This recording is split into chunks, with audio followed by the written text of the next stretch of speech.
जय यामुना तेरा वनचारे, जय कुंज विहारी।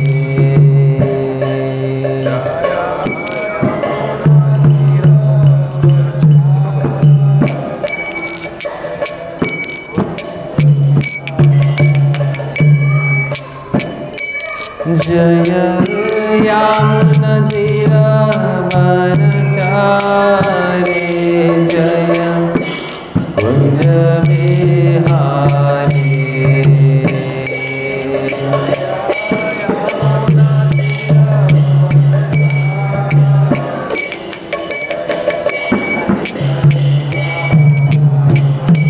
सब बोलिए जय राधा माधव, जय कुंज विहारी। जय राधा माधव, जय कुंज विहारी। जय राधा माधव, जय कुंज विहारी। जय राधा माधव, जय कुंज विहारी।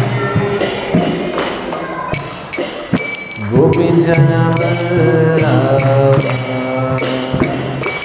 जय गिरिवरधारी। जय गोपी जन वल्लभ, जय गिरिवरधारी।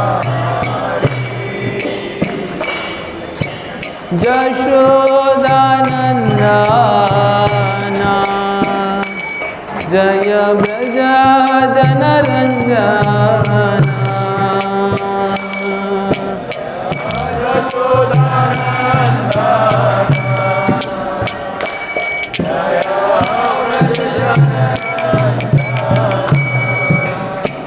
जय यामुना तेरा वनचारे, जय कुंज विहारी। जय यामुना तीरा वनचारी, जय कुंज विहारी। हरे कृष्ण कृष्ण कृष्ण हरे हरे, हरे राम राम राम हरे हरे। हरे कृष्ण सब आगे आ जाइए। कृष्ण बुद्धिशाली लोगों को कहना नहीं पड़ता है। हरे राम राम राम हरे कृष्ण कृष्ण कृष्ण हरे हरे, हरे राम राम राम हरे हरे। हरे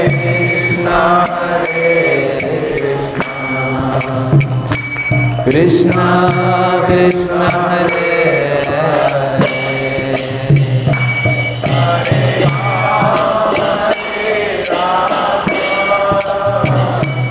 राम राम हरे हरे। हरे Krishna Krishna Krishna Hare Hare,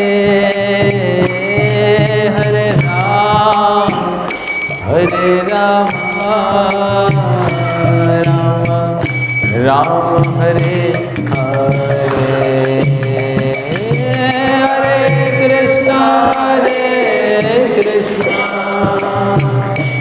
Krishna Krishna Hare Hare, Hare Rama,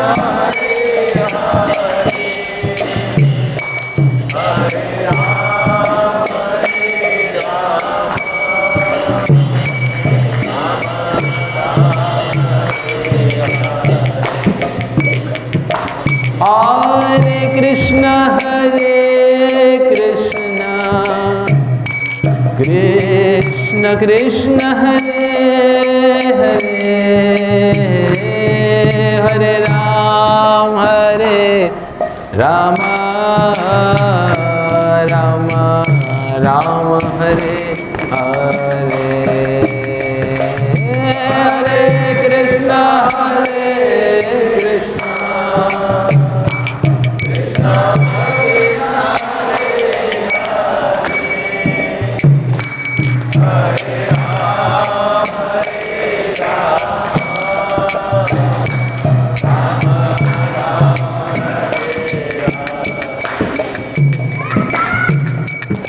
Hare Krishna, Hare Krishna, Krishna Krishna, Hare Hare, Hare Ram, Ram Ram, Hare Hare.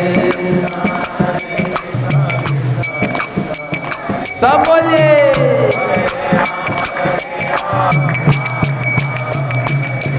Hare Krishna, Hare Krishna, Krishna Krishna, Hare Ram, Ram Ram, Hare Hare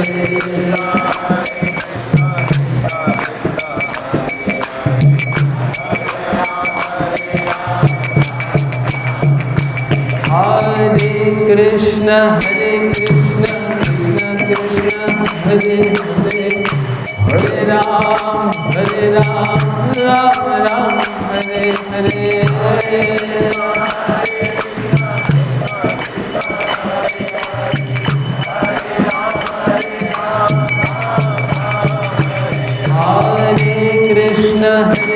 Hare Krishna, Krishna Krishna, Hare Hare, Hare Ram, Ram Ram, Hare Hare.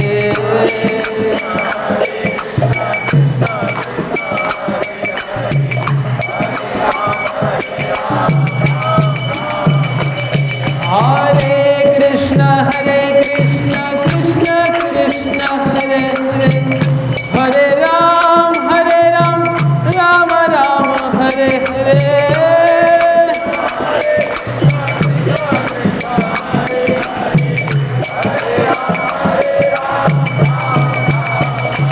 Hare Krishna, Krishna Krishna, Hare Hare, Hare Ram, Ram Ram, Hare Hare.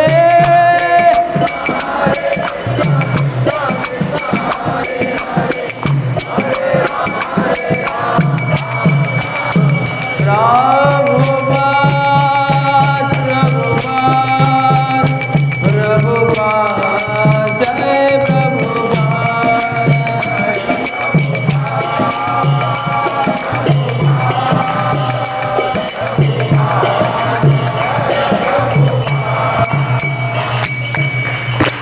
Jai जय ओम विष्णुपाद परमहंस परिव्राजकाचार्य अष्टोदर शत श्री श्रीमद अभय चरणारविंद भक्ति वेदांत स्वामी श्रील प्रभुपाद की जय ओम विष्णुपाद परमहंस परिव्राजकाचार्य अष्टोदर शत श्री श्रीमद भक्ति सिद्धांत सरस्वती गोस्वामी प्रभुपाद की अनंत कोटि वैष्णव वृंद की नाम आचार्य श्री हरिदास ठाकुर की जय। प्रेम से कहो श्री कृष्ण चैतन्य प्रभु नित्यानंद श्री अद्वैत गदाधर श्रीवासादि गौर भक्त वृंद की जय। श्री श्री राधा कृष्ण गोप गोपी गोप श्याम कुंड राधा कुंड गिरि गोवर्धन की जय। ब्रज भूमि श्री वृंदावन धाम की जय। नवद्वीप मायापुर धाम की जय, पुरुषोत्तम क्षेत्र श्री जगन्नाथपुरी धाम की जय, श्री द्वारिकापुरी धाम की जय, गंगा माई की जय, जमुना माई की जय, भक्ति देवी की जय, तुलसी देवी की जय, पवित्र कार्तिक मास की जय, युग धर्म श्री हरिनाम संकीर्तन यज्ञ की जय, श्रील प्रभुपाद दिव्य पुस्तक वितरण की जय, निताई गौर प्रेमानंदे।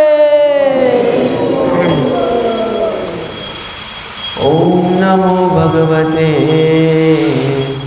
वासुदेवाय।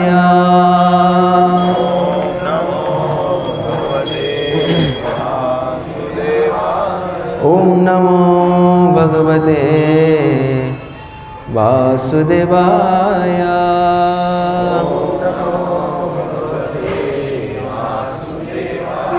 ओम नमो भगवते वासुदेवाय।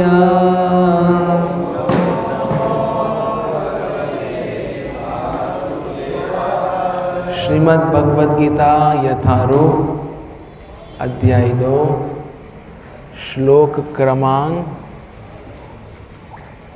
कौन सा है? श्लोक क्रमांक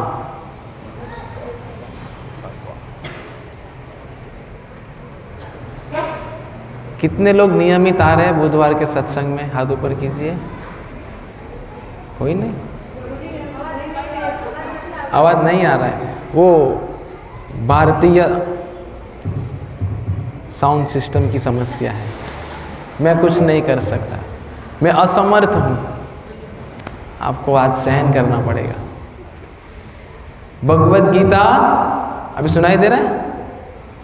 अध्याय 2 श्लोक कौन सा है आज का? 7।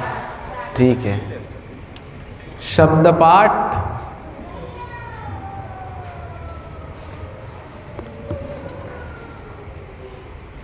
कार्पण्या दोष उपहता स्वभावः पृच्छामि त्वां धर्म सम्मूढ़ चेता यच्छ्रेयः श्यान् निश्रितं ब्रीहि तन् मे शिष्यः ते अहं साधे मां त्वां प्रपन्नम् कार्पण्यदोषोपहत स्वभावा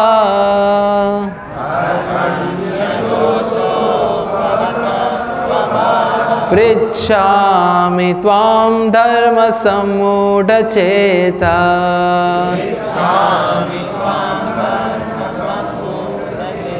यच्छेन्द्रियस्यान्निश्चितं ब्रीहि तन्मे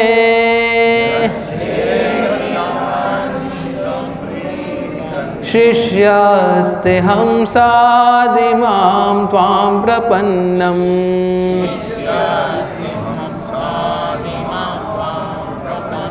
कार्पण्यदोषोपहत स्वभावा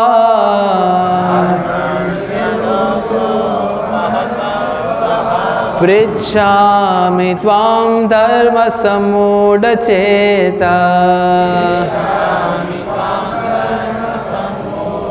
यच्छेन्द्रियस्यान्निश्चितं ब्रीहि तन्मे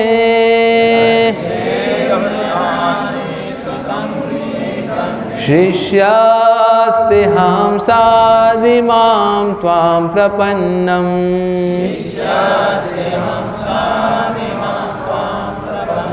कार्पण्य दोषोपहत स्वभाव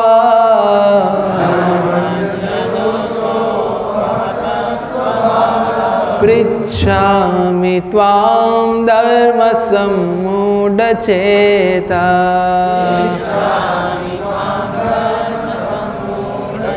यच्छेन्द्रियस्यान्निशितं ब्रीहि तन्मे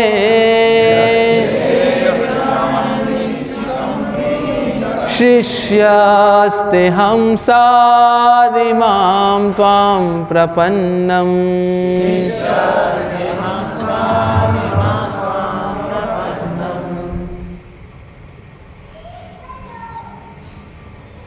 अर्पण्यदोषोपहत स्वभावः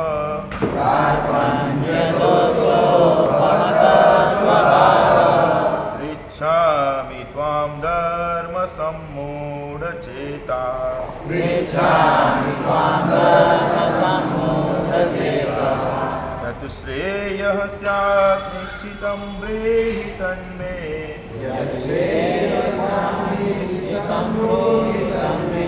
शिष्यस्तेऽहं साधिमां त्वां प्रपन्नम्।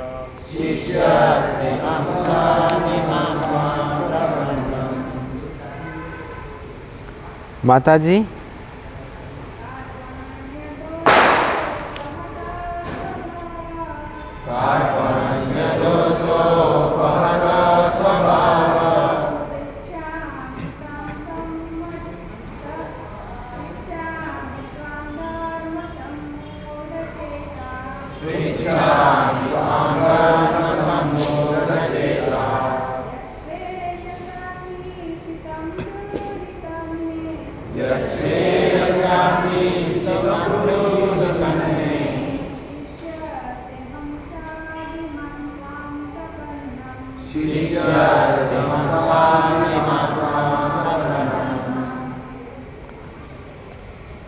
शब्दसार अनुवाद एवं तात्पर्य। कृष्ण कृपामूर्ति अभय चरणारविंद भक्ति वेदांत स्वामी श्रील प्रभुपाद के द्वारा इस्कॉन के संस्थापक आचार्य। बहुत सुंदर श्लोक है ये आज का, जिससे हम कह सकते हैं कि भगवद गीता का एक अनोखा मोड़ आएगा इस श्लोक के पश्चात। वो क्या है वो आज समझ में आएगा आपको। अगर आप जगे होंगे तो, ये कंडीशन है, आप जगे होने चाहिए। कार्पण्य कृपणता दोष दुर्बलता से उपहता ग्रस्त स्वभाव गुण विशेषताए पृच्छामि पूछ रहा हूँ त्वाम तुमसे धर्मा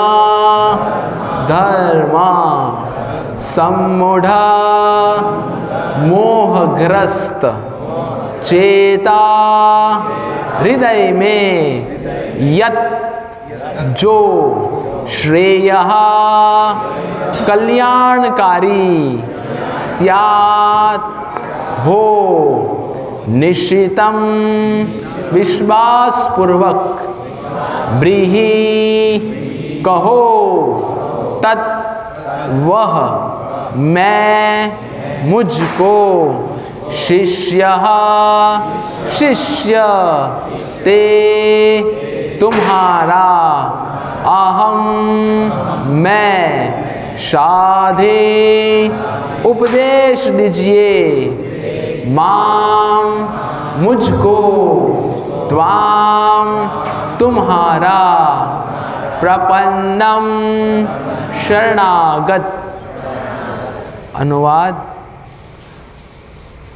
ये श्रील प्रभुपाद जी ने बहुत व्यावहारिक तात्पर्य लिखा है, उपयुक्त है आज की इस परिस्थिति का अगर मुआयना करें तो। आज जो हम संसार में जी रहे हैं ना, क्या कठिनाइयाँ है, क्या मुश्किलियाँ है, वो आज के तात्पर्य में समझेंगे।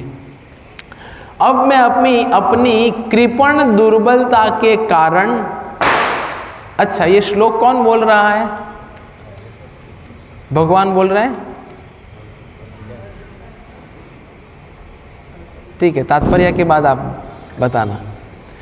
अब मैं अपनी कृपण दुर्बलता के कारण अपना कर्तव्य भूल गया हूं और सारा धैर्य खो चुका हूं। ऐसी अवस्था में मैं आपसे पूछ रहा हूं कि जो मेरे लिए श्रेयस्कर हो उसे निश्चित रूप से बताइए। अब मैं आपका शिष्य हूं और आपका शरणागत हूं, कृपया मुझे उपदेश दे।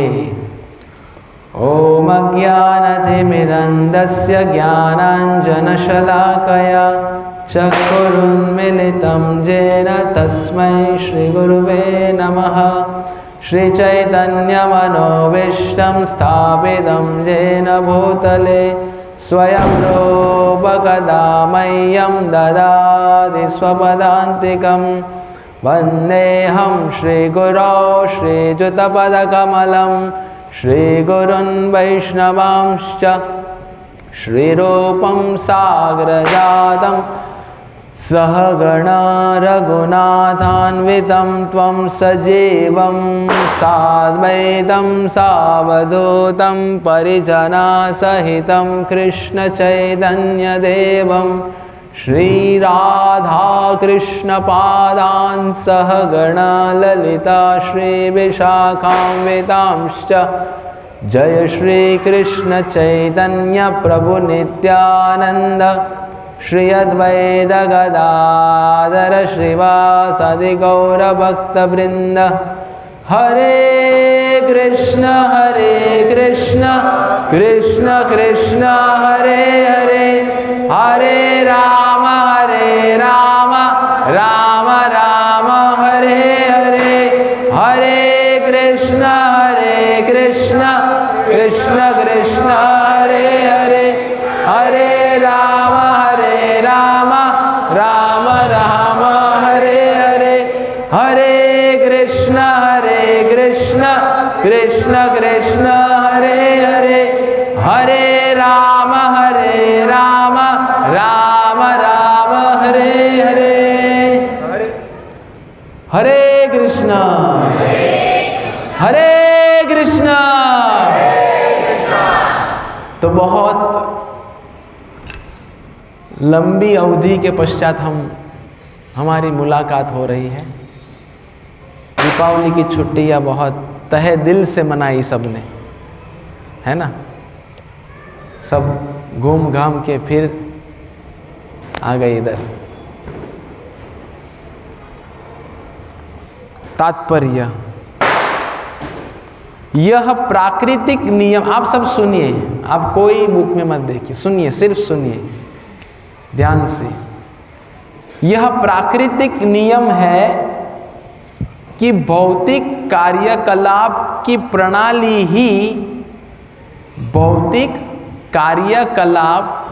प्रणाली ही हर एक के लिए चिंता का कारण है।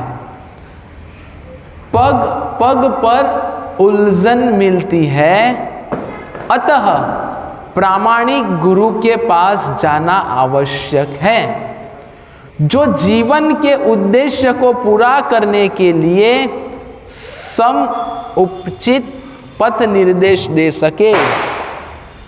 समग्र वैदिक ग्रंथ हमें यह उपदेश देते हैं कि जीवन की अनचाही उलझनों से मुक्त होने के लिए प्रामाणिक गुरु के पास जाना चाहिए।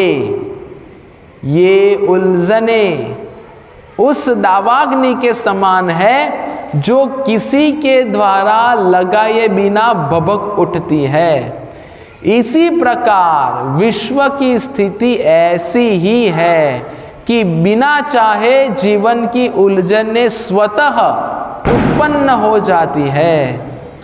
कोई नहीं चाहता कि आग लगे, किंतु फिर भी वह लगती है।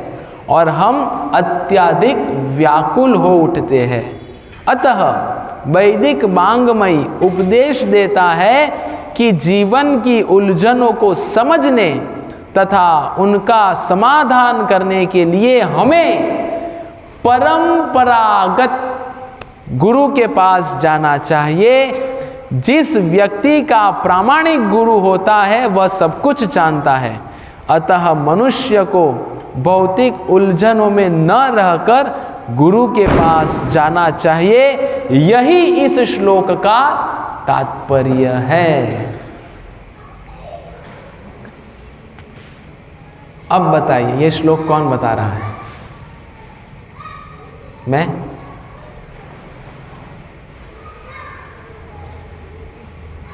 इसीलिए वैकेशन मतलब क्या? Way to Kishan. वैकेशन में मैंने होमवर्क दिया था, आप सब लोग को दिया था। कितने लोगों ने होमवर्क पूरा किया बताइए?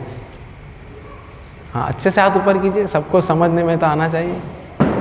केवल 2 लोगों ने, बहुत गलत बात है। अच्छा, होमवर्क क्या था वो तो बताए, उतना तो पता होना चाहिए, क्योंकि चैतन्य महाप्रभु की इतनी विशेष कृपा है कि चैतन्य महाप्रभु कहते हैं केवल आप परीक्षा के खंड में आइए, उत्तर पत्रिका नहीं लिया चलेगा, उत्तर नहीं लिखा तो भी चलेगा, केवल आके बैठिए। ये चैतन्य महाप्रभु की कृपा है। तो कम से कम ये तो बताइए कि होमवर्क क्या था? क्या था होमवर्क? कौन बताएगा? आप बताइए। हाँ हाँ, अब तक हमने जो पढ़ा, जो समझा, उसको पढ़ना था केवल। जब तक श्रील प्रभुपाद जी के ग्रंथ नहीं पढ़ेंगे तब तक श्रम एव ही केवलम। मराठीमध्ये सांगता पालथ्या घडावर पाणी म्हणजे काय? काय समजलं सांगा? आता मराठीमध्येच बोलणार मी, वैसे भी आप मानते नहीं हो। मतलब उल्टे घड़े के ऊपर पानी डालने जैसा है। अभी हमारे सबके घड़े, हृदय के घड़े उल्टे हैं। सब बोल के बैठे होंगे, बैठ के सोच रहे होंगे। आप बोलते रहो, हमें कुछ फर्क नहीं पड़ेगा, आप बोलते रहो। गलत है ये। अगर आगे का कॉन्सेप्ट क्लियर नहीं है तो अभी क्या बताऊं मैं? चलो हरे कृष्णा कर देते, महाप्रसादे गोविंदे। तो आज के प्रवचन का शीर्षक हमने दिया है गुरु की क्या आवश्यकता है आवश्यकता गुरु की। सिर्फ भावनात्मक दृष्टि से नहीं। लोग बोलेंगे सबके गुरु है, मेरा भी होना चाहिए, एक सर्टिफिकेट रहूँगा, मैं भी, मेरा भी गुरु है। पर कौन सा गुरु? बाबा बंगाली की बात नहीं कर रहे हैं। ऐसे बहुत प्रकार के मार्केट में गुरु मिल जाएंगे, आस्था पे गुरु मिल जाएंगे, पर हमें हमारी आस्था भी देखनी पड़ेगी। तो अब तक अर्जुन भगवान से कह रहे थे, और ये श्लोक भी अर्जुन बोल रहे हैं, अब तक अर्जुन भगवान को 5 प्रकार के कारण दे चुके कि मैं युद्ध करूंगा, जरूर करूंगा, है ना?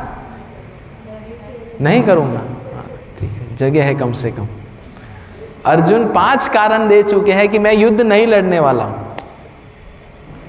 और फिर आज का श्लोक जो है वो टर्निंग पॉइंट है पूरे भगवत गीता का। कहानी में ट्विस्ट इधर से आता है। कैसे? तो सबसे पहला शब्द का प्रयोग किया है आज के श्लोक में, कार्पण्य। कार्पण्य मतलब कृपण। कृपण मतलब क्या? इसलिए तो कम से कम जो श्लोक सीखने वाले वो तो पढ़ के आना चाहिए। केवल 5 मिनट लगता है, कितना? बहुत शर्मिंदगी की बात है ये। जब तक पढ़ेंगे नहीं तब तक प्रगति नहीं होगी। केवल माला करना, मंदिर आना, दीपदान करना, इससे ठीक है, फायदा है, पर ये लंबा नहीं चलेगा। जैसे बताया है कि उलझने जीवन में आएगी, हम स्वाभाविक रूप से व्याकुल हो उठते हैं। होता है ऐसा, तात्पर्य बहुत व्यावहारिक है। स्वाभाविक रूप से हम व्याकुल हो उठते हैं और हमें समझ में नहीं आता क्या करें। और जब समझ में नहीं आता तो हम सहारा किसका लेते हैं? गूगल गुरु का सहारा लेते हैं।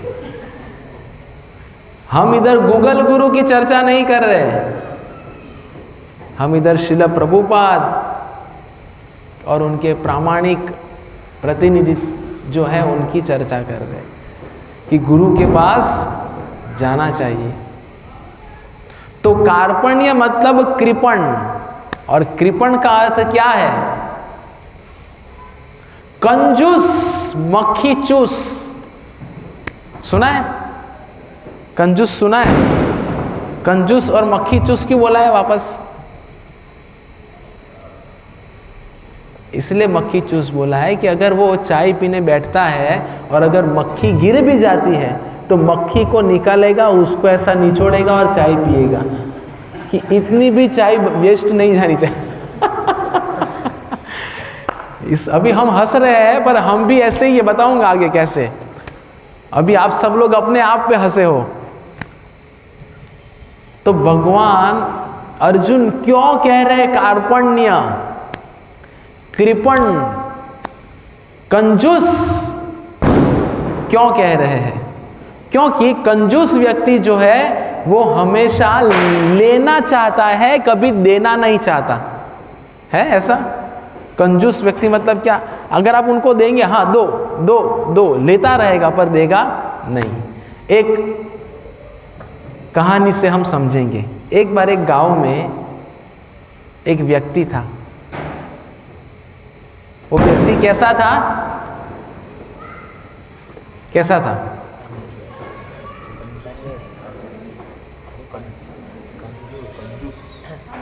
कंजूस। ठीक है, वो चल रहा था, चलते चलते उसको कुआं नहीं दिखा। क्या नहीं दिखा? कुआं। वो कुएं में गिर पड़ा और एक सज्जन व्यक्ति आया और उनको कहा, ऐसा हाथ दिया ऐसा करके,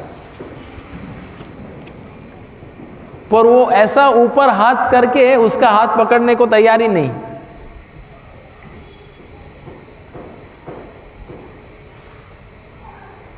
तो अभी सब गांव के लोग निकालने का प्रयत्न कर रहे, रस्सी डाल रहे, ये डाल रहे, वो डाल रहे। उसमें फिर एक भक्त आया। भक्त गांव में ही रहता था। भक्त लोग क्या सबको जानते हैं, क्योंकि शास्त्र के चक्षु से देखते हैं, शास्त्रों की दृष्टि से देखते हैं तो जान लेते हैं कि कौन व्यक्ति कैसा है। तो भक्त जानता था कि ये व्यक्ति जो गिरा है वो कंजूस है, वो देने में नहीं मानेगा, लेने में मानेगा। तो भक्त ने कहा, मेरा हाथ लो। तो जब बोला कि मेरा हाथ लो तो उसने हाथ पकड़ लिया, क्योंकि वो कंजूस था। क्योंकि वो पहले तो क्या हाथ देना पड़ता था ना, तो देने में नहीं मानता, भले वो कुएं में गिरा है पर हमेशा लेने में मानता है। तो भक्त ने कहा, मेरा हाथ लो लो। तो बोले चलो ठीक है, ले लेते हैं। तो हाथ लिया, पकड़ लिया और उसको बाहर निकाल लिया। तो इसको कहते हैं कंजूस। तो क्या सीखे हम कि अर्जुन भगवान को ये श्लोक क्या कहे? कार्पण्य दोषो पहत स्वभाव। कितना सुंदर है ये श्लोक। अर्जुन कह रहे ये कृपण जो है, कंजूसाई जो है, ये मेरा दोष है। और ये न केवल दोष है, पहत स्वभाव, ये मेरा स्वाभाविक दोष बन गया है। समझ रहे हैं आप लोग? बहुत सरल है समझना। कार्पण्य दोषो पहत स्वभाव। ये कार्पण्य मतलब कंजूसाई एक दोष है, केवल दोष नहीं, ये मेरा एक स्वाभाविक दोष बन गया है। इसलिए क्या कहा पहले ही लाइन में, कार्पण्य दोषो पहत स्वभाव, स्वभाव बन गया है मेरा वो। ठीक है, बन गया है तो क्या अभी?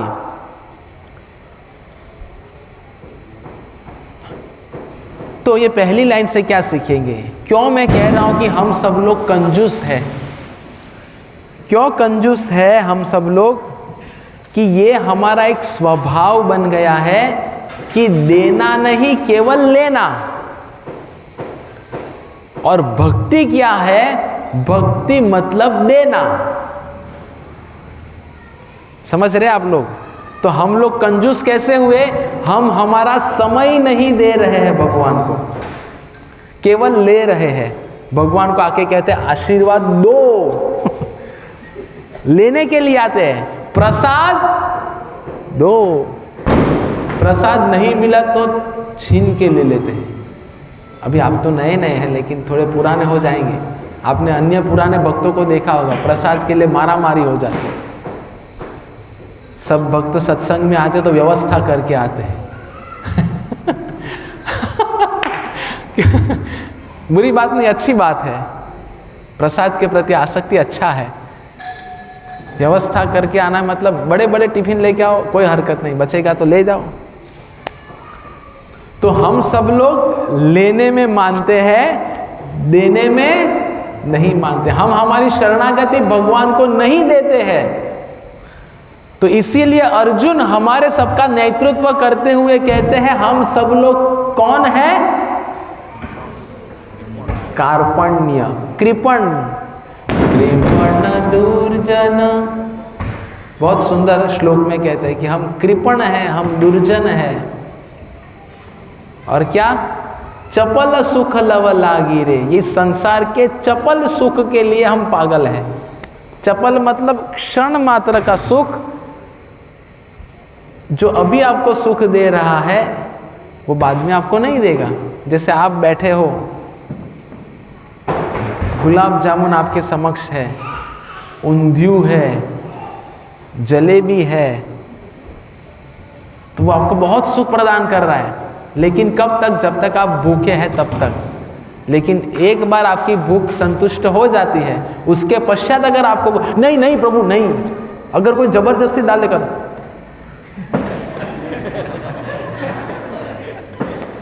5 मिनट पहले हम कितने आनंद से ले रहे थे। तो जो चीज़ हमें सुख देती है, कुछ समय के पश्चात वही हमारे दुख का कारण बन जाती है। जैसे प्रसाद अच्छा लगा, बहुत दबा लिया, और दूसरे दिन वही दुख का कारण बनता है। तो इस संसार के सुख ऐसे ही है, अभी सुख दे रहे हैं, बाद में दुख देंगे। लेकिन भगवान के संपर्क में और भगवान के धाम में क्या है? नित्य सुख है। और हम ऐसे सुख को छोड़ के आए हैं, और पुनः हम जानते हैं कि हमें ऐसा सुख प्राप्त होगा, पर हम देने के लिए तैयार नहीं है। इसलिए हम कृपण हैं, क्योंकि भक्ति मतलब हमेशा देना। तो इस श्लोक में क्या कह रहे हैं अर्जुन? कार्पण्य दोषो पहत स्वभावा पृच्छामि त्वाम धर्म। अर्जुन को क्यों ये धर्म शब्द का प्रयोग कर रहे हैं? आप लोग समझ रहे हैं मैं क्या कहना चाह रहा हूं? बहुत सरलता से समझाने का प्रयत्न कर रहा हूं। एक एक शब्द अपने आप में समझा देता है। कार्पण्य मतलब कृपण, दोष मतलब मेरा दोष, पहत स्वभाव मतलब ये मेरा स्वभाव बन गया है। इसके आगे क्या कह रहा है अर्जुन? पृच्छामि त्वाम धर्म सम्मूढ़ चेता। तो क्यों ये धर्म शब्द का प्रयोग किया है? इसीलिए क्योंकि इसके पहले अर्जुन ने भगवान को बहुत सारे धर्म के बारे में बता के भगवान को कहा धर्म शास्त्र के हिसाब से ये है, अर्थशास्त्र के हिसाब से ये है, ये है, ये है। तो भगवान कहते हैं ये सब धर्मों को छोड़ दो,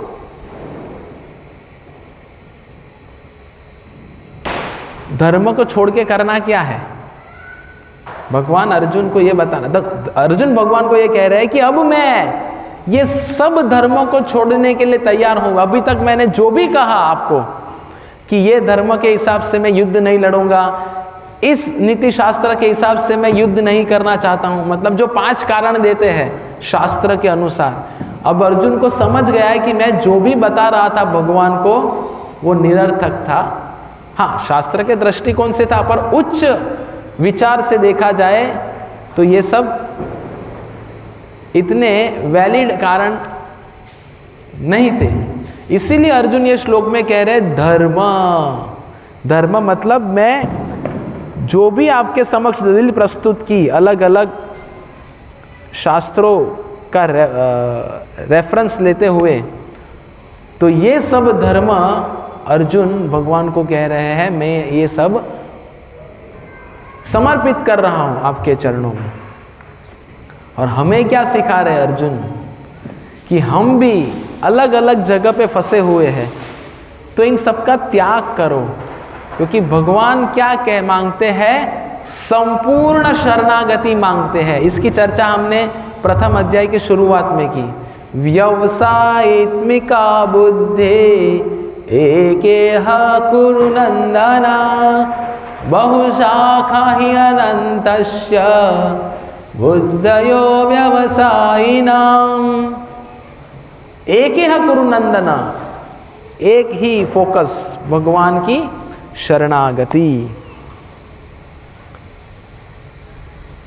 तो भगवान क्या कह रहे हैं अर्जुन से कि आप ये सब प्रकार के जो धर्म अब तक बता रहे थे, ये सब प्रकार के धर्मों को त्याग कर मेरी शरणागति लो, तब जाके मैं आपको कुछ उपदेश दूंगा। तो भगवान के उपदेश कब हमारे दिल में हम उतार पाएंगे, जब हम ये सब प्रकार के धर्मों को छोड़ के भगवान की शरणागति स्वीकार करेंगे, तब जाके तो भगवान उपदेश देने की शुरुआत करेंगे। सोचिए, तो पहले हमें देना पड़ेगा भगवान को। क्या देना पड़ेगा? भगवान को आपके धन की जरूरत नहीं है, भगवान को आपके सेवा की जरूरत नहीं है। लक्ष्मी सहस्त सत संभ्रम सेव्यमानम गोविंदमादि पुरुषम तमहम भजामि। ऐसे वैकुंठ में सहस्त्र लक्ष्मियां भगवान की सेवा करती है, तो सहस्त्र लक्ष्मियां जो भगवान की सेवा में लगी है, उनको छोड़ के क्यों भगवान आपकी सेवा स्वीकार करेंगे? तो भगवान क्या मांगते हैं? भगवान आपके दिलो दिमाग में क्या चल रहा है वो देखते हैं। तो भगवान ये चाहते हैं कि ये सब छोड़ो, पूर्ण शरणागति दो, तब जाके मैं आपको उपदेश दूंगा। और आगे क्या कह रहे हैं ये श्लोक में? कार्पण्य दोषोपहत स्वभाव पृच्छामि त्वाम धर्म सम्मूढ़ चेत। हम ये शब्द पे भी आएंगे, सम्मूढ़ क्यों कहा गया है। और उसके पूर्व में भगवान क्या कह रहे हैं अर्जुन से कि आपका ये जो शरीर है उसकी भी शरणागति चाहिए। कैसे? शरीर की शरणागति कैसे देंगे? क्योंकि ऐसा नहीं कि शरीर की शरणागति करना मतलब अभी प्रवचन के पश्चात सब पर्दा खोल के सीधा अंदर घुस जाएंगे, ऐसे कि प्रवचन में बताया शरीर की शरणागति, भगवान मैं आपको मेरा शरीर दे रहा हूं। सरेंडर, अंग्रेजी में शरणागति को कहते हैं सरेंडर। सरेंडर मतलब सर अंडर सर अंडर मतलब sir under, that is surrender. तो भगवान आज के श्लोक के माध्यम से अर्जुन से क्या अपेक्षा रख रहे हैं कि ठीक है, ये सब तो छोड़ना ही है जो मैंने अभी बताया आपको, पर उसके साथ साथ आपके शरीर की शरणागति। मतलब क्या?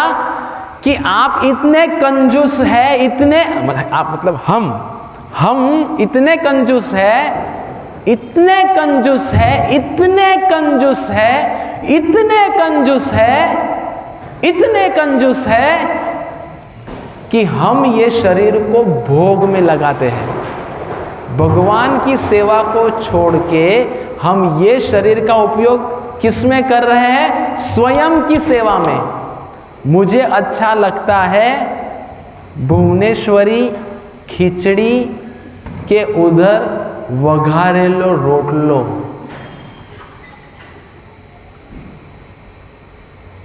खाऊंगा मैं तो, कुछ भी हो जाए। और सुबह होता है मतलब गर्मा गर्म चाय तो मुझे चाहिए। और उसके बाद मैं बोलता हूँ बोलो जुबा केसरी, पंढरपुरी, गाय छाप, ऊंचे लोग ऊंची पसंद। खैर वो बंद हो गया अभी। तो हम कहते हैं नहीं नहीं नहीं, ये सब तो मुझे चाहिए, मैं नहीं छोड़ पाता, मेरा दिमाग दुखता है, मेरा ये होता है, मेरा वो होता है। तो इसका मतलब क्या? हमने हमारे शरीर को भोग विलास में लगाया है। भगवान कहते हैं भोग विलास छोड़ो, मेरी सेवा में लगाओ, तब जाके हम कंजूसाई से बाहर आएंगे। अभी हम समझ रहे हैं ना, पहले हम वो जो कंजूस कुएं में गिर गया था उसके ऊपर हंस रहे थे कि वो केवल लेना चाहता है, देना नहीं चाहता। अब हमारी क्या स्थिति है? हम भी इस भव सागर के बड़े अंधकूप में गिरे हुए हैं। हम देना नहीं चाहते, हम केवल लेना चाहते हैं। तो शुरुआत में भगवान ने क्या कहा? सब धर्मों को छोड़ो, मेरी शरण लो। और आगे भगवान और गहराई में जाके कह रहे ये शरीर को भी भोग विलास में जो आपने इतने जन्मों से लगाया है, और अभी भी क्षमा कीजिए, अभी भी हम हमारे शरीर को भोग में लगाए हुए हैं, उनको छोड़ के मेरी सेवा में लगाओ। मेरी मतलब भगवान की। तब जाके हम कृपण की मानसिकता से बाहर आएंगे। अभी है हमारी स्थिति ऐसी है, सबकी स्थिति ऐसी है कि हम शरीर को अपनी सेवा में लगाए हुए हैं। तो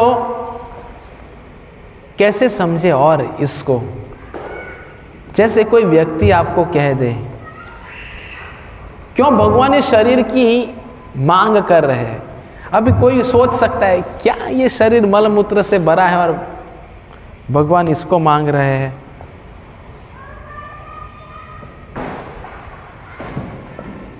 कौन बता पाएगा? बताइए।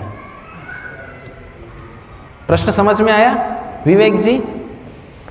नहीं, प्रश्न ये है क्यों भगवान, ठीक है धर्म छोड़ के मेरी शरण में हो, ये समझ सकते हम, लेकिन क्यों ये भगवान कह रहे हैं कि ये शरीर को जो आपने भोग में लगाया है, ये शरीर को मेरी सेवा में लगाओ, ऐसा क्यों मांग रहे हैं भगवान? बताइए।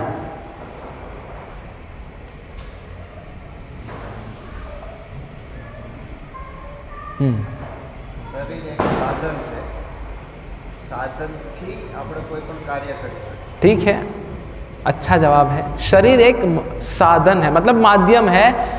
जैसे अगर मुझे इधर से घर जाना है तो गाड़ी के माध्यम से जाऊंगा, तो गाड़ी एक माध्यम है। अगर कोई सोचेगा भाई गाड़ी का क्या ख्याल रखना, वो कोई मेंटेनेंस नहीं करेगा, कोई उसमें ईंधन नहीं डालेगा, तो क्या होगा? बीच रास्ते में बंद पड़ जाएगी, हम गंतव्य तक नहीं पहुंच पाएंगे। तो ये शरीर एक माध्यम है, ठीक है। और किसी ने हाथ ऊपर किया था इधर? और किसी ने किया था? और माता में से किसी को कोई? हाँ, पारस माता जी।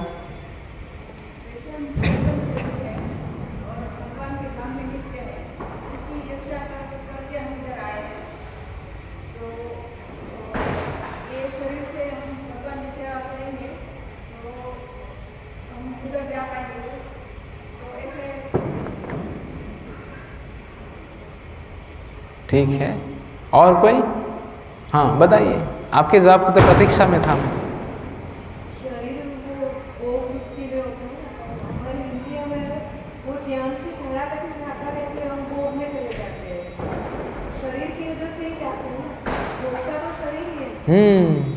ठीक है, सही बात है कि शरीर ही सब चीज़ों का कारण है। एक उदाहरण से समझेंगे, बहुत सुंदर। कोई व्यक्ति आपको कह दे क्यों भगवान शरीर मांग रहे हैं? क्योंकि हमें अभी तक हमारे शरीर की कदर नहीं है। कैसे? चलो कोई तो छोड़ो, मैं आपको ऑफर देता हूँ। पूरे भारत में जितना भी सोना है, ये नहीं, गोल्ड अभी सस्ता हो गया ना, जितना भी सोना है पूरे भारत का मैं आपको देने के लिए तैयार हूँ। अनूप मंडल पूरे भारत का सोना दूंगा, केवल आपके 2 हाथ मुझे दे दीजिए। आप तैयार हो? नहीं, अरे 2 हाथ मांग रहा हूं, उसके बदले में पूरे भारत का सोना नहीं। छे, इंटरेस्ट नहीं। माता जी, पारस माता जी के बाजू में रेखा माता जी, पूरे दुनिया का सोना मैं आपको देने के तैयार हूं, आपकी 2 आंख मुझे दे दीजिए। नहीं, कोई देगा? मुझे हाथ ऊपर कीजिए, दे दो। पक्का? वो तो अभी उसका प्रेम है मेरे लिए। उसको मालूम है आप नहीं दे पाओगे, इसके लिए बात। तो कहने का उद्देश्य क्या था कि पूरा भारत का, पूरे दुनिया का सोना मिलने के बावजूद हम हमारा हाथ और आंख अगर नहीं दे पाते, जो शरीर का केवल एक अंग है, तो सोचिए ये पूरा शरीर कितना मूल्यवान है। इसीलिए भगवान कह रहे हैं कि ये शरीर को मेरी सेवा में लगाओ, क्योंकि आपको चाहे कुछ भी क्यों ना मिल जाए, आप अपने एक अंग को भी शरीर से जुदा नहीं कर पाओगे। अगर हाथ एक अंग को जुदा नहीं कर पाए तो ये तो केवल एक अंग है। तो विचार कीजिए कि अगर पूरा शरीर कितना मूल्यवान है। इसीलिए भगवान कहते हैं मूल्यवान है, इसीलिए तो हम प्रेम करते हैं ना अपने आप से। रोज सुबह जिनके बाल नहीं होते वो भी सोचता है कमबख्त मेरे चले गए, जिनके सफ़ेद हो गए वो सोचता है मैं ऐसा क्या करूं कि वो काले हो जाए, इत्यादि इत्यादि। तो वो शरणागति भगवान हम सबसे मांग रहे हैं कि हम भगवान को ये शरणागति प्रदान करें। तो क्योंकि ये शरीर हमारे भोग के लिए नहीं है, ये शरीर भगवान कृष्ण की सेवा के लिए। अब तक हम क्या कर रहे थे बताइए मिस्टर राणा? अब तक हम कौन से ख्यालों की दुनिया में जी रहे थे? हाँ, अब तक मतलब क्या? अभी तक क्या, और आगे भी हम खुद के लिए ही जिएंगे। ऐसा नहीं कि प्रवचन के बाद सबको अष्ट सात्विक विकार आ जाएंगे और सब खुद के लिए जीना छोड़ के भगवान के लिए जिएंगे। बहुत इसके लिए तपस्या लगेगी। तपस्या मतलब मंदिर आना पड़ेगा, दीपदान करना पड़ेगा, दीपदान से दिल दान करना पड़ेगा, प्रति रविवार मंगल आरती आना पड़ेगा, भक्तों के संग में जप करना पड़ेगा। अपनी गली में तो कुत्ता भी शेर होता है। मतलब कि अपने घर पे तो सबको लगता है कि मैं बहुत बढ़िया भक्ति कर रहा हूँ, लेकिन जब भक्तों के संग में आएंगे तो समझ में आता है कि मैं भक्ति नहीं, मैं तो माला करते करते सो रहा हूँ। और ये समझ में आएगा कि मैं माला हरे कृष्ण कृष्ण कृष्ण राम राम, हरे कृष्ण कृष्ण कृष्ण राम राम, हरे कृष्ण राम राम। भाई बीच का सब किधर गया? वो भक्तों के संग में आने के बाद बगल वाला भक्त बोलेगा प्रभु भूख लगी है क्या? बोले नहीं। तो फिर शब्द क्यों खा रहे हो? बोले ऐसा खा रहा हूं मैं।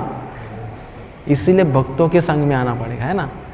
हमारी सुंदरता हम खुद नहीं देख पाएंगे, खुद देख पाते? अब मैं कितना मैं तो हूं नहीं, पर अगर मानो कोई खूबसूरत है तो अपने आप को देख पाएगा वो?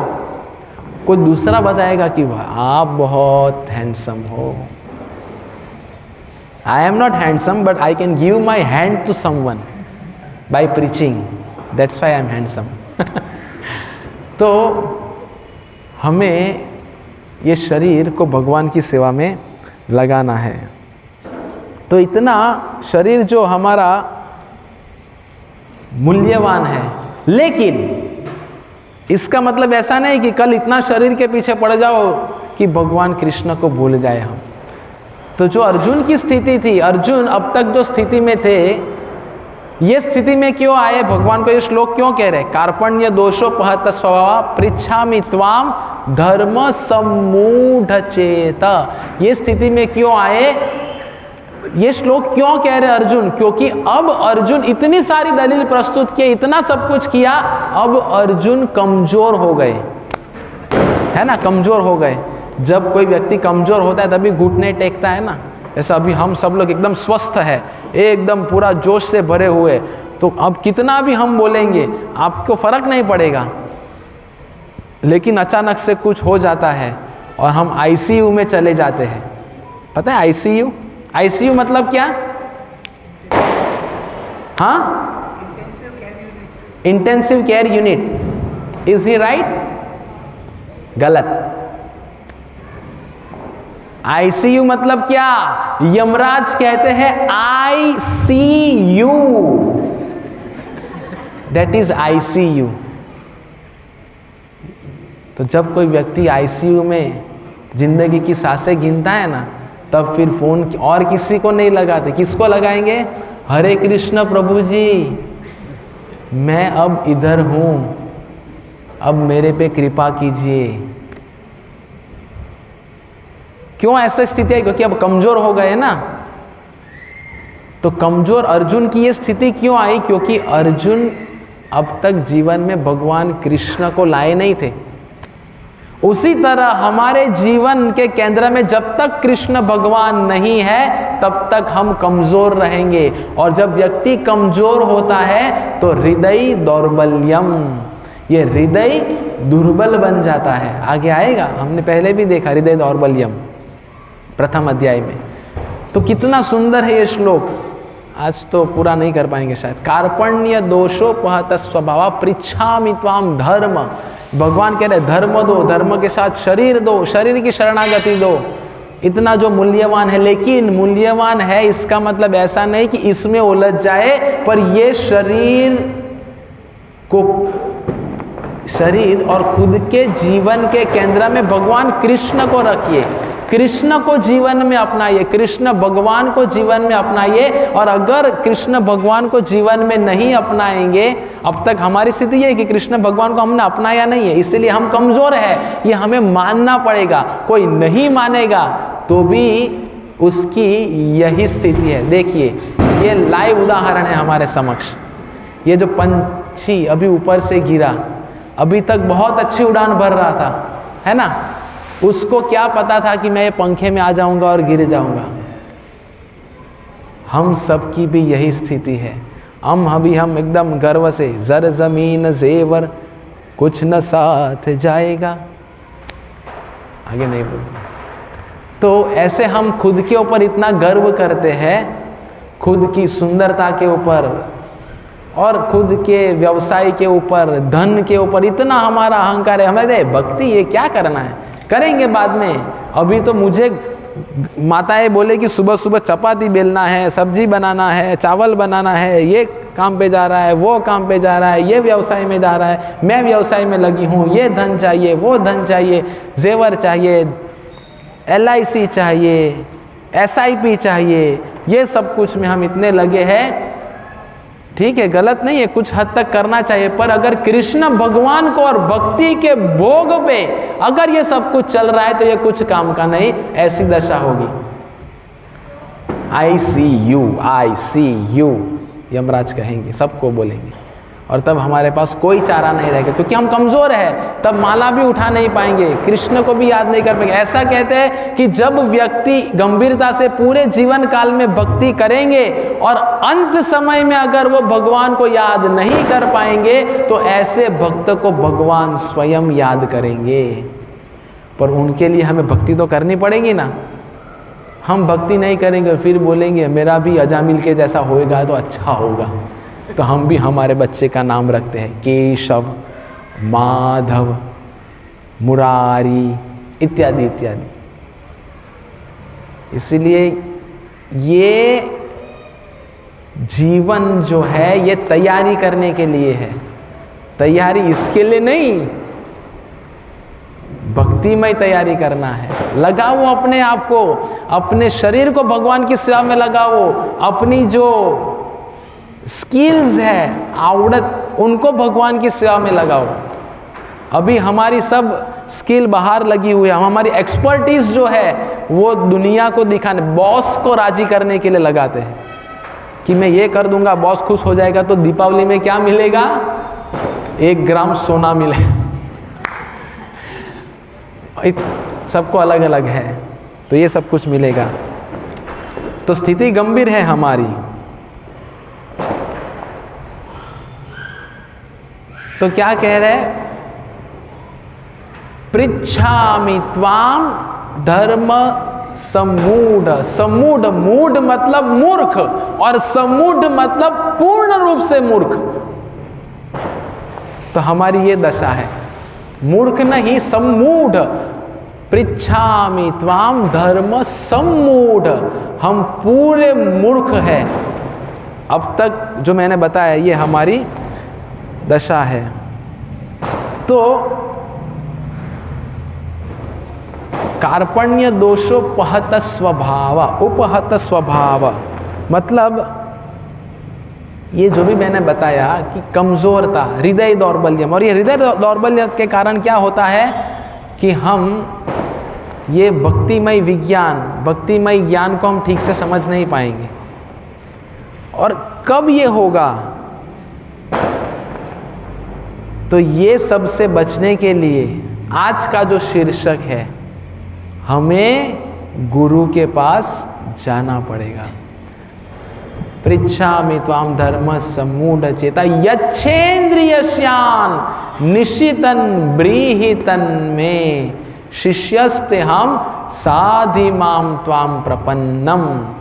इसके लिए हमें गुरु की आवश्यकता है कि जब हम शरणागत होंगे गुरु को, तो गुरु हमें भगवान का ज्ञान देंगे, भगवान के बारे में बताएंगे, और हम जो भी चीज़ भूल गए हैं वो गुरु हमें प्रदान करेंगे। और गुरु के ज्ञान तमसोमा ज्योतिर्गमय मृत्योमा अमृतसगमय। आगे क्या है? बस इतना ही है। अमृतोमा सदगमय, ऐसा कुछ तो है। तो इसका मतलब क्या कि मैं अज्ञान रूपी अंधकार में हूँ, इससे मुझे बाहर निकालिए। कैसे बाहर निकलेंगे? ज्ञान रूपी अग्नि से। अंधकार को दूर करना है तो क्या लगेगा? दिया। जैसे भी हमने देखा पूरा अंधेरा था, लेकिन दिए की रोशनी से भगवान सज रहे थे, है ना? क्योंकि अंधकार को दूर अग्नि के प्रकाश से हुआ। वैसे ज्ञान रूपी प्रकाश जब आएगा तो अज्ञान रूपी अंधकार चला जाएगा। तो ज्ञान रूपी प्रकाश कैसे मिलेगा? गुरु की शरणागति से। गुरु की शरण में जाना पड़ेगा, गुरु से ज्ञान लेना पड़ेगा। इसीलिए हमें गुरु की आवश्यकता है। कई बार लोग क्या कहते हैं? गुरु मुझे नहीं चाहिए, मैं और मेरा भगवान, बस बीच में मुझे और कोई नहीं चाहिए। क्या है ये सब लोग? ये जप करते हैं तो बात करते, ये जप करते तो सोते। क्या ये गुरु हो सकते हैं क्या? क्या ये कभी चिल्लाते हैं, गुस्सा करते हैं, ये गुरु हो सकते हैं क्या? गुरु मतलब ऐसा। क्या बोलने वाला गुरु चाहिए हमें? ऐसा। बाबा बागेश्वर धाम, बाबा बागेश्वर की जय। चमत्कार दिखाने वाला। एक बार प्रभुपाद बंबई में उतरे और बंबई से मंदिर जा रहे थे, तो टैक्सी में बैठे। टैक्सी का प्रचलन है ना बंबई में, अभी भी है। तो टैक्सी ड्राइवर, प्रभुपाद पीछे बैठे थे, गाड़ी चला रहे। स्वामी जी आप जानते हो ये बाबा ने ये चमत्कार दिखाया। प्रभुपाद कहते ये बाबा ने ये चमत्कार दिखाया। प्रभुपाद तो वो टैक्सी ड्राइवर भारत का है ना, वो पूछता है तो आप ऐसा क्या चमत्कार दिखा सकते हो? तब तक मंदिर आ गया। तो मंदिर में गाड़ी रुकी तो सब प्रभुपाद के पाश्चात्य देश के शिष्य, मतलब सब गौड़ वर्ण के, हम जो कहते हैं गोरी चमड़ी वाले, सफेद हाथी के जैसे लंबे लंबे सब भक्त लोग जोर जोर से कीर्तन कर रहे प्रभुपाद के वेलकमिंग के लिए। प्रभुपाद बोले दिस इज माय चमत्कार। कि ऐसे गोरे लोग जो संस्कृति के बारे में नहीं जानते, जो भगवान के बारे में नहीं जानते, उनका मैंने सिर मुंडवाया, उनको मैंने तिलक लगवाया, उनको मैंने हरे कृष्ण कीर्तन करते, हरे कृष्ण जप करने के लिए प्रेरित किया। तो ये है मेरा चमत्कार, ये प्रभुपाद बताए। तो हमें चमत्कार बताने वाले गुरु अच्छे लगते हैं, तो ऐसे गुरु की आवश्यकता नहीं है, क्योंकि इस कलयुग में चमत्कार से कुछ नहीं होगा, इस कलयुग में नमस्कार से सब कुछ होगा। तो चमत्कार के पीछे मत भागो, नमस्कार करने के लिए लालायित रहना है हमें, तब जाके हम कुछ कर पाएंगे। तो क्या है ये आज का श्लोक? बहुत सुंदर। ये बता के हम विराम देंगे प्रवचन को कि शिष्यस्तेहाम साधि माम त्वाम प्रपन्नम। प्रपन्नम मतलब क्या? पन्नम मतलब सुरक्षा, और प्रपन्नम मतलब भगवान कहते हैं मेरी सुरक्षा। समझ रहे? शिष्यस्ते हम साधि माम त्वाम प्रपन्नम। अंत में क्या कहते हैं अर्जुन भगवान से कि ठीक है, मेरी ये सब स्थिति है, मैंने ये दलील किया, मैंने वो दलील किया, अभी मैं शिष्य बन के शरणागति स्वीकार करता हूँ। क्यों? क्योंकि प्रपन्नम, पन्नम मतलब आपकी सुरक्षा, और प्रपन्नम मतलब विशिष्ट रूप से आप हमें सुरक्षा प्रदान करते हो। और हम ये महसूस करते हैं कि भगवान हमें सबको सुरक्षा प्रदान किए। कैसे? सब लोग जी रहे हैं ना, अब वो भगवान की सुरक्षा है। सबको ऑक्सीजन मिल रहा है ना, कौन दे रहा है? कोई फैक्ट्री में से आ रहा है? जो चावल खाते हो कोई फैक्ट्री में से आता है? कोई मशीन है ऐसा कि जिसमें इधर से बीज डालो उधर से चावल बाहर आया? है ऐसा कोई मशीन? चावल बनाना है तो उसको ज़मीन में बीज बोना पड़ेगा, फिर वो जब धीरे धीरे बड़ा होगा उसमें से चावल बनेगा। और ऐसी भगवान की कृपा की एक बीज के अंदर, एक फल के अंदर 1000 बीज, इतना फल है उसमें 1000 बीज है, और वो बीज में इतनी क्षमता है कि वो और बड़ा वृक्ष खड़ा कर दे। जैसे आम के अंदर एक गुठली है, वो गुठली को अगर बोएंगे और बड़ा आम बनेगा, उस पर कितने सारे आम लगेंगे, और हर एक आम में क्षमता है कि और एक आम का पेड़ खड़ा कर दे। तो ऐसे भगवान हर एक जीव को सब कुछ प्रदान कर रहे हैं। तो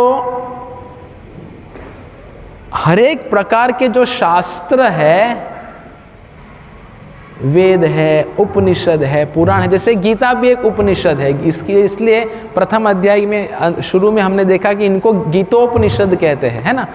हमने अलग अलग चर्चाएं की थी। तो गीतोपनिषद मतलब क्या? उपनिषद, पुराण, ये सब शास्त्र है ना हमारे। तो बाकी सब जो ग्रंथ है वो उपदेश शास्त्र है। कौन से शास्त्र है? उपदेश शास्त्र है। लेकिन केवल और केवल गीता एक ऐसा ग्रंथ है जो निर्णय शास्त्र है। तो जीवन में जो भी प्रकार की उलझने हैं, हमने तात्पर्य में देखा, तो उलझने जीवन में आएगी, लेकिन जब उलझने हो, सब समस्याएं हो, तो उसमें ये जो गीता रूपी जो अमृत भगवान ने हमें दिया है, इसलिए जो मैं शुरू में कहा कि ये जो श्लोक है, इससे पूरी गीता का एक अलग सा मोड़ आएगा। कैसे? क्योंकि ये श्लोक के पश्चात अभी भगवान अर्जुन से पूरा गुह्य ज्ञान प्रदान करेंगे आत्मा का, और आगे पूरी आत्मा की यात्रा होगी। और उसके पश्चात भगवान बुद्धि योग, भक्ति योग, ये सब कुछ आगे आगे बताएंगे। अगर मैं रहूँगा तो हम चर्चा करेंगे। लेकिन आज का ये जो श्लोक है, तो उसका अंत मतलब मर्म क्या है पूरे श्लोक का, कि बाकी सब जो शास्त्र है वो उपदेश शास्त्र है, वो उपदेश देंगे, वो ज्ञान देंगे, लेकिन गीता एक में वो ऐसा शास्त्र है जो हमें निर्णय बताएगा कि हमें ये सब स्थिति है, उलझन है, उसमें क्या करना है, और क्या करेंगे तो हम इस उलझन से बाहर निकल के हमेशा भगवान के नित्य धाम में अपने आप को स्थित कर पाएंगे। इसीलिए ये गीता जो है वो निर्णय शास्त्र है। हरे कृष्ण कृष्ण कृष्ण हरे हरे, हरे राम राम राम हरे हरे। श्रीमद् भगवद गीता यथारूप की, श्रील प्रभुपाद की, निताय गौर प्रेमानंदे। किसी का कोई प्रश्न? नहीं? हाँ,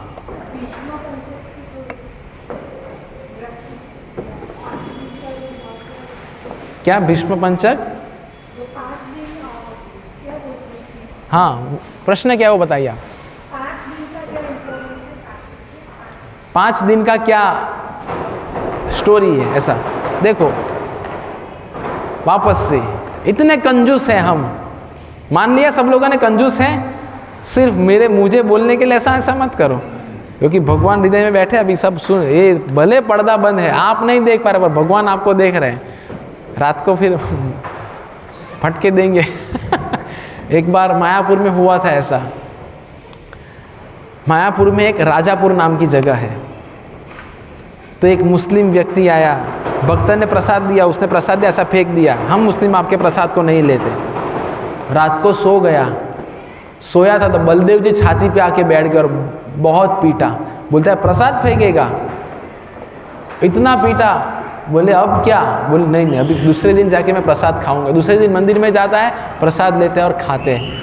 तो भक्त पूछते भाई इतना बड़ा चेंज एक रात में कैसे आ गया? वो बोले उसको तो पता नहीं है बलदेव जी है। बोले ये जो 3 विग्रह ना उसमें जो सफ़ेद वाले ना वो कल रात को मेरे सपने में आए थे, छाती पे बैठ गया तो बहुत पीटा मुझे और बोला प्रसाद नहीं खाएगा। ये वास्तविक घटना है, इसीलिए दिल से बोलिए जो बोले वो, ऐसे ही मत करना, वो तो बैल भी करता है। तो हम इतने कंजूस है कि भगवान को कुछ देना नहीं चाहते। तो 12 महीने, वर्ष में 12 महीने आते हैं ना, तो 12 महीने हमें भगवान को सब कुछ देना, सब भगवान को देना है, पर हम कुछ नहीं दे पाते। इसलिए भगवान कहते चलो कम से कम 1 महीना तो मुझे दो, वो है कार्तिक का महीना।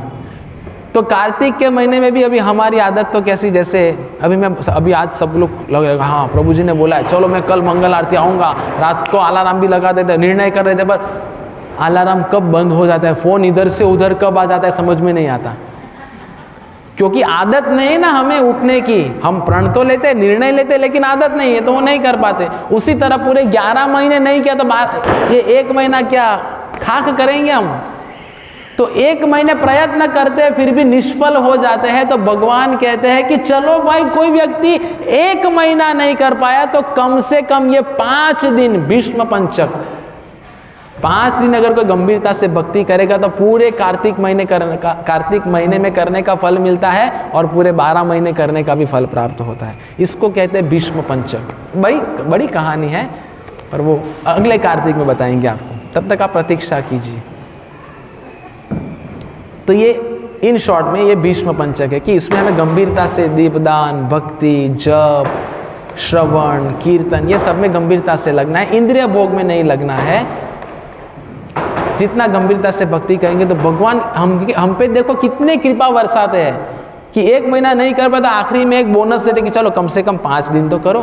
पर हम इतने कंजूस हैं कि 5 दिन भी नहीं दे पाएंगे। ठीक है, is it answer to your question? और तो हमने शुरुआत से क्या क्या चर्चा की, फटाफट बोलो। सबसे पहले माता में से हमने क्या चर्चा की?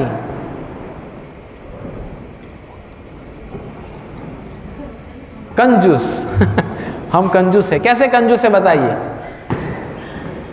हाँ शीतल माता जी, हाँ कुछ देते नहीं और करते क्या है, सिर्फ लेते हैं, इसलिए हम कंजूस है। फिर और क्या हमें देना है भगवान को? और क्या चर्चा की हमने? शरणागति, शिष्यस्ते हाँ शरणागति। और प्रभु जी में से कोई और क्या चर्चा की हमने? शरीर देना है। ठीक है, कैसे देंगे शरीर? शरीर तो गंदा है हमारा, मल मूत्र से भरी हुई है शरीर पूरी।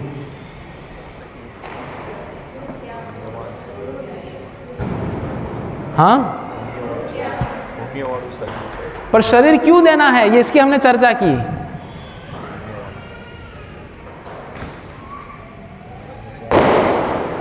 मूल्यवान तो है, ठीक है, लेकिन अब तक शरीर को हमने किसकी सेवा में लगाया है? भोग की सेवा में लगाया ना, खुद के भोग। मुझे जो अच्छा लगे वो मैं करूं, मुझे जो अच्छा लगे मैं उधर जाऊंगा, ये करूंगा, वो करूंगा, इत्यादि इत्यादि, वो सब किया है। लेकिन भगवान क्या चाहते हैं? ये शरीर आपके भोग के लिए नहीं है, ये शरीर भगवान कृष्ण की सेवा के लिए, इसीलिए शरीर की सेवा में लगाना है। फिर अगर इतना सब कुछ उलझन है, समस्या है, भेजामारी है, सब कुछ है, तो ये सब उलझने उलझेगी कैसे? प्रामाणिक परंपरागत गुरु की शरण में जाना पड़ेगा, है ना। और गुरु की शरण में जाएंगे तो त्वाम प्रपन्नम, प्रपन्नम मतलब पन्नम मतलब क्या? सुरक्षा। और प्रपन्नम मतलब भगवान कृष्ण की पूर्ण सुरक्षा है हमें। और वो सुरक्षा के अंतर्गत जब हम भक्ति करेंगे तो अवश्य भगवान को प्राप्त कर पाएंगे। हरे कृष्ण। आपका बहुत बहुत धन्यवाद। अभी तक कई लोग छुट्टी के मूड से बाहर नहीं आए, तो सबको फ़ोन कीजिए और अगले बुधवार के लिए बुलाइए। श्रील प्रभुपाद की जय।